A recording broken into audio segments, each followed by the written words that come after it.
malungkot, hindi lang na linabag na yung karapatang pantao ni Tatay Digong.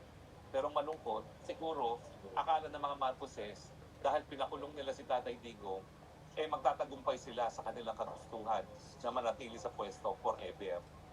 Marcos Part 2, Marcos forever. Pero hoy, Junior, sa tingin mo kung may mangyari kay Tatay Digong sa dahig, dahil sa ginawa mong pangingid dapat papapunta sa kanya, magtatagal pa kayo? Magdasal ka na tumababuli si Tatay Digong dahil pag siya'y patuloy na pumayat at may mangyari sa kanya, tapos na ang inyong pamilya.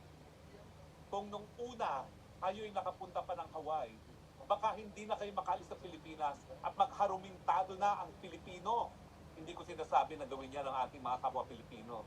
Pero, hindi po imposible yan. Nakabatuhin na kayo ng mga taong bayan pag may nangyari kay Tatay Digong dito sa dahig. Mali kayo kung sa akala ninyo na wala ng problema sa inyo sa pamamagitan ng pagkikidnap nyo papunta ng dahig si Tatay Digong. Pag may nangyari, bangungot yan sa inyong lahat at sa mga henerasyon na darating ng Marcos.